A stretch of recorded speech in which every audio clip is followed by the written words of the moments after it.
지금부터는 국민의힘으로 가보겠습니다. 한강벨트인 서울 광진 을의 여당 후보로 뛰고 있는 오신환 전 국민의힘 의원 전화로 만나봅니다. 안녕하십니까? 예, 안녕하세요. 오신환입니다. 예, 지금 관악에서 하시다가요. 처음으로 네네. 광진으로 지역구 옮기셨는데요. 왜 광진입니까? 이번 광진을 선거는 진짜 일꾼 대 일꾼 호소인의 한판 대결이 될 것입니다. 과거 민주당이 36년간 이 지역을 독식했는데요.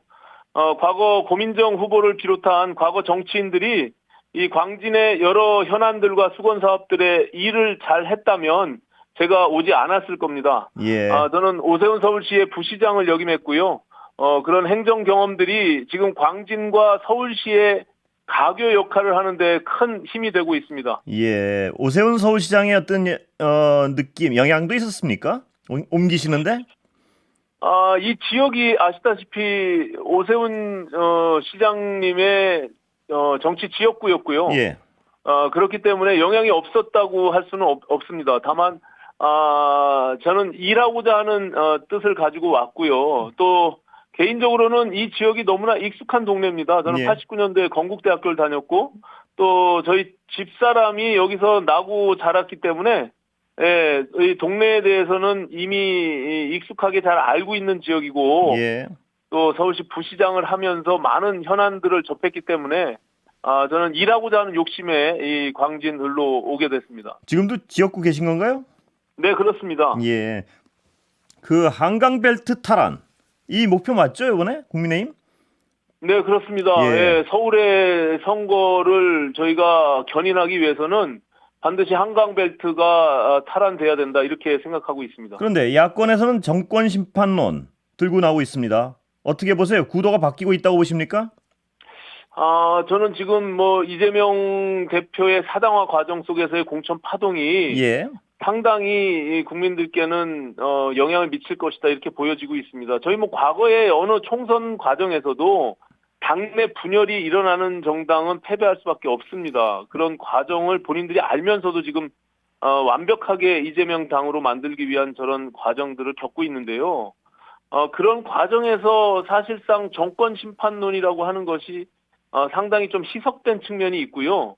그리고 민주당이 그 프레임을 씌우려고 하지만 물론 과거에 대한 심판, 정권 심판에 대한 기제도 작동하겠지만 이번 총선은 미래에 대한 국민들의 선택이기도 하거든요. 예. 예, 그런 점에서는 저는 상당히 정권 심판론대 또 오히려 어찌 보면 절대 과반 이상의 180석을 차지했던 국회 심판 또 운동권 심판 이런 부분들에 대해서 맞대결이 되지 않을까 이렇게 생각하고 있습니다. 그런데 과거의 선거를 보면요. 대통령 2년차 그리고 지금 현재 윤석열 대통령의 여론의 어떤 지지가 높지 않다는 건 객관적인 사실 아니겠습니까? 정권 물론입니다. 심판론이 쉽게 사그라들지 않을 것이다. 이게 일반적인 분석인데요. 어떻게 보세요? 예. 뭐 그런 측면도 분명히 있습니다. 그리고 그 우려를 저희 당에서도 계속 하고 있고요. 예. 다만 지금 한동훈 비대위원장이 빠르게 당을 안정화시키고 제가 늘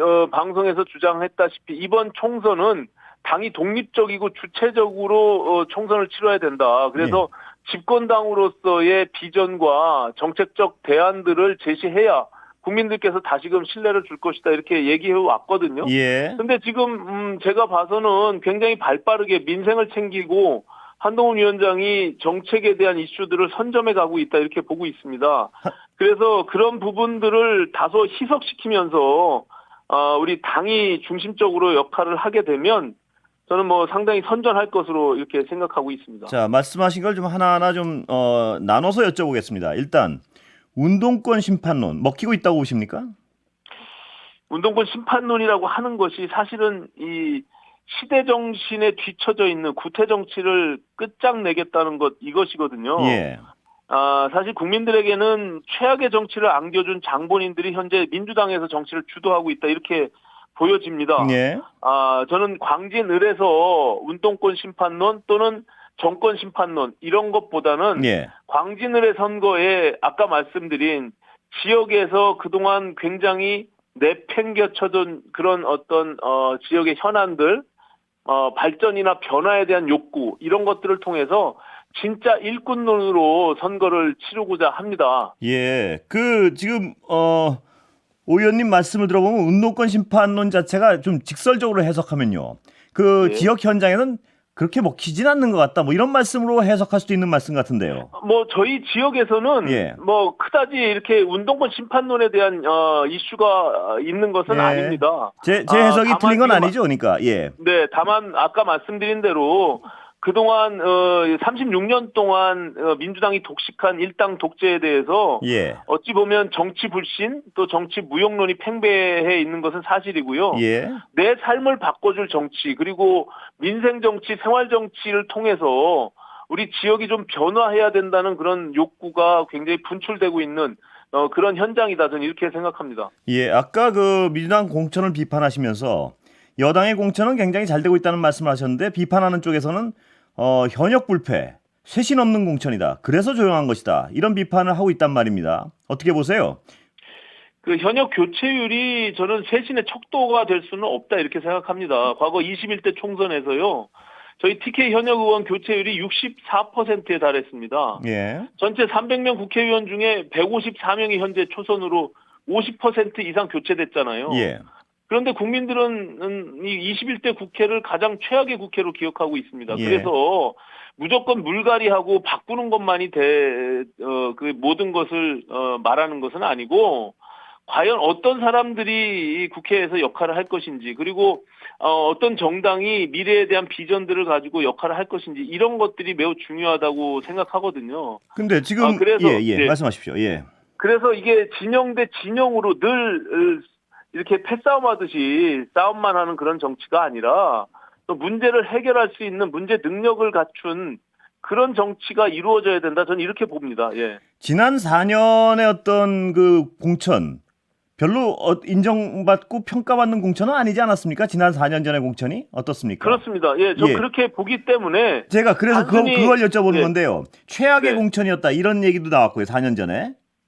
그냥 단순히 그 교체율만 놓고 보는 그래서요. 것은 무의미하다 이렇게 생각하는 것이죠. 그 예. 부분을 여쭤보는 겁니다. 4년 네. 전 최악의 공천인데 지금 현역 물갈이 없이 그대로 간다는 거는 4년 전 최악의 공천이 요번에도 이어진다는 뜻이 아니겠습니까?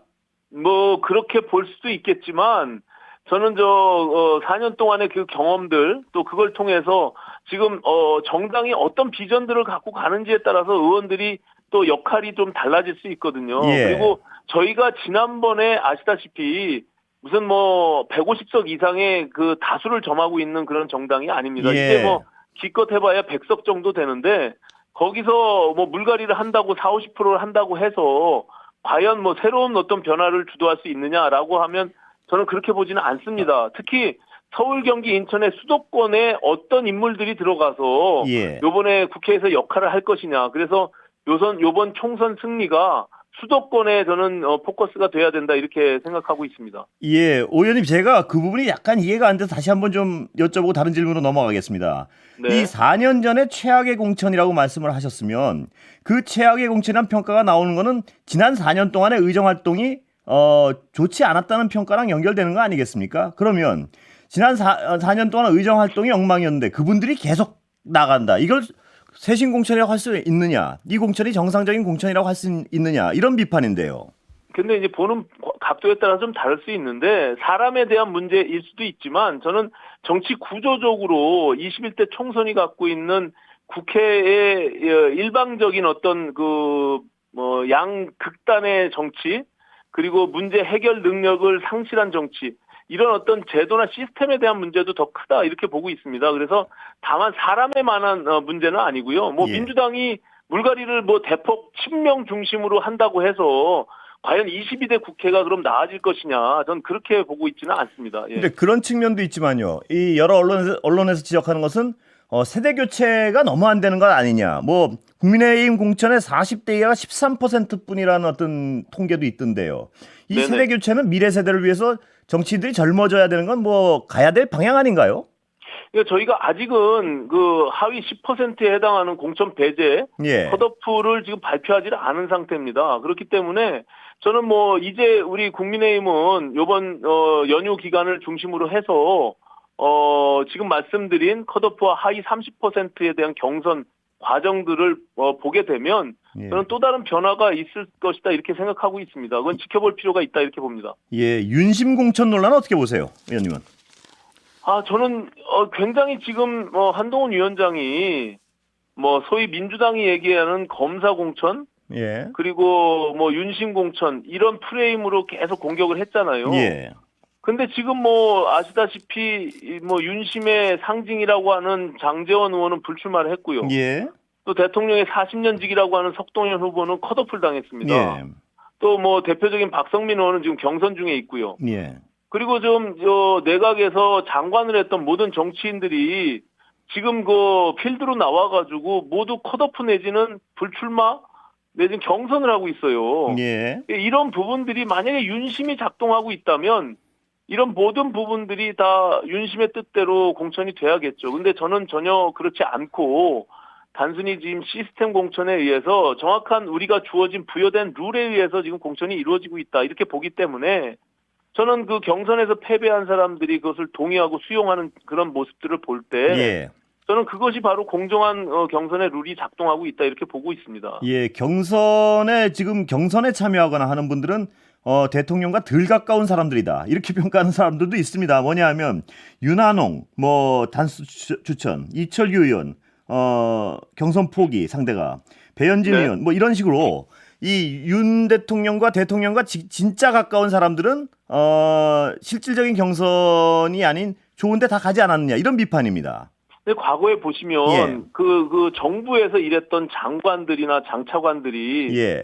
그 과거 MB 정부도 그렇고 박근혜 정부도 그렇고 그분들이 필드에 나와서 대부분 공천을 받고 단수 공천으로 국회에 입성한 것이 거의 대부분이었습니다. 지금 예. 아시다시피 박진 장관은 지금 강남을를 포기하고 서대문에 험지로 배치가 됐고요. 예. 박민신 장관은 최근에 경선을 접고 양보했습니다. 그리고 그 이영 중기부 장관도 지금 3인 경선 안에 들어가서 지금 계속 지금 지역을 누비고 다니고 있어요. 이런 여러 가지 부분들이 단순히 윤심이 작동했다고 보여지지 않고 있는 것. 예. 그리고 예. 중요한 것은 어쨌든 그 공천으로 인해서 반발하는 예.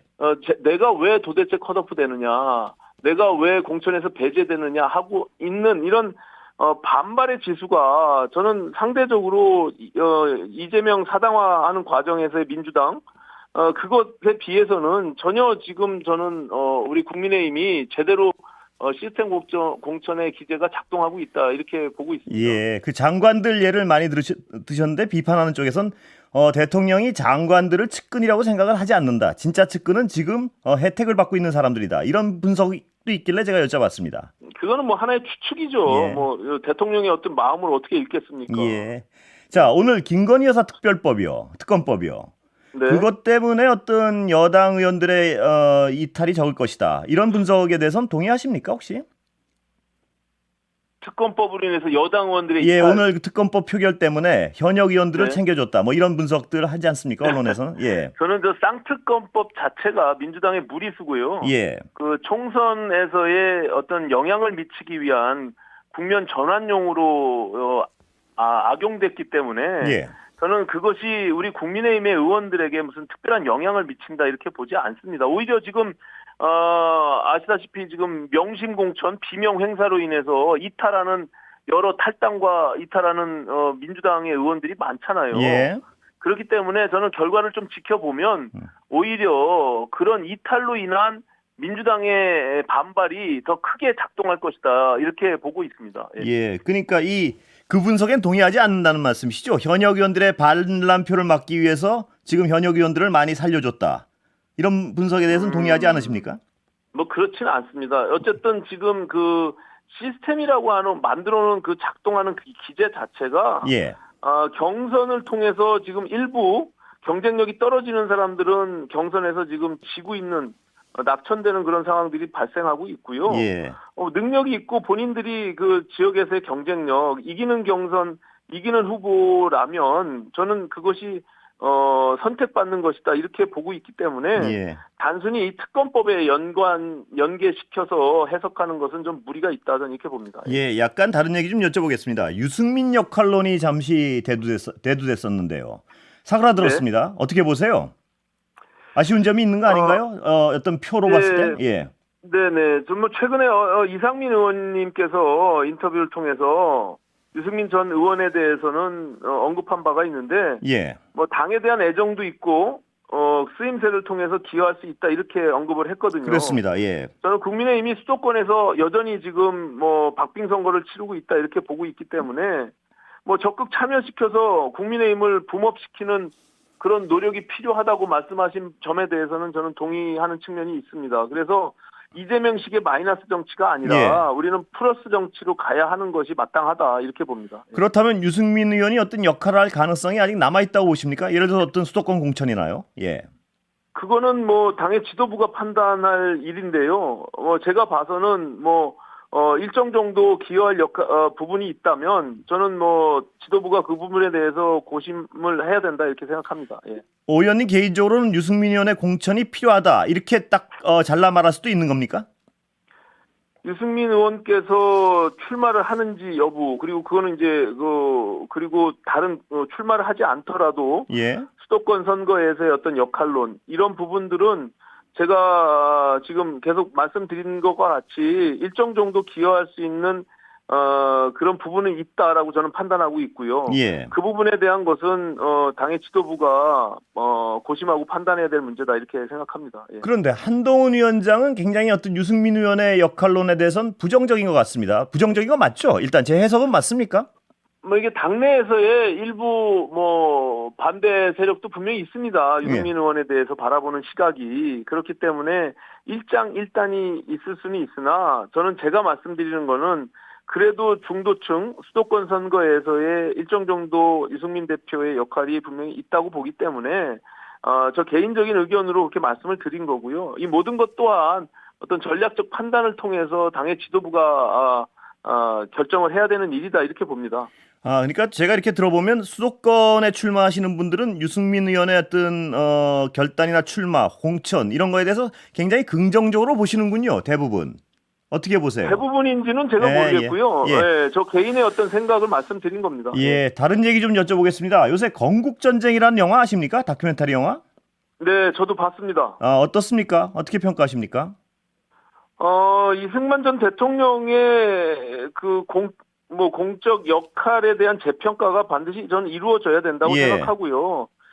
그분이 가졌던 역사적 해안이나 뭐 이런 건국에 대한 업적을 폄훼해서는 안 된다 이렇게 봅니다. 예. 그래서 최근에 있는 여러 가지 영화를 통해서 국민들께서 다시 재해석하는 이런 부분들에 대해서는 영화를 보고 이제 각자 국민들께서 그걸 판단하는 문제니까요. 예. 그걸 또 무슨 정치적으로 해석하고 연결시키는 것은 저는 무리다 이렇게 보고 있습니다. 그렇게 보시는군요. 그런데 왜 어떤 국민의힘의 다수 의원들이나 정치하시는 분들은 이 이승만 대통령의 공이 있고 과가 있으면 그냥 제대로 평가하면 될 텐데 이승만 대통령을 굉장히 공의 부분을 과장해야지 당에 도움이 된다는 인식을 가지고 계신 것 같은 오해를 하는 말씀들을 많이 하십니다.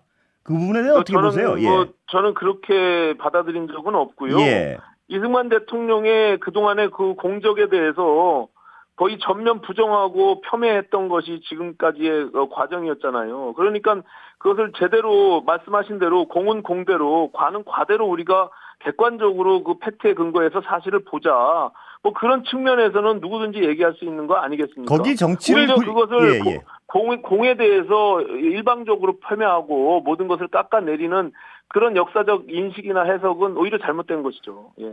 정치를 무리하게 개입시키는 건 바람직하지 않다. 이 해석에는 동의하시는 거죠? 이승만 물론이죠. 대통령. 예. 어떤 영화에 무슨 다큐멘터리가 됐던 그냥 어떤 픽션에 의한 영화가 됐던 그것을 정치적으로 해석하고 선거에 영향을 미치려고 하는 것은 저는 바람직하지 않다 이렇게 봅니다. 자, 시간이 다 됐습니다. 예, 마지막 질문 드리려고 했는데 여기서 마쳐야 되겠습니다. 지금까지 오늘 말씀 감사합니다. 네네 고맙습니다. 예, 지금까지 오신환 국민의힘 전 의원이었습니다.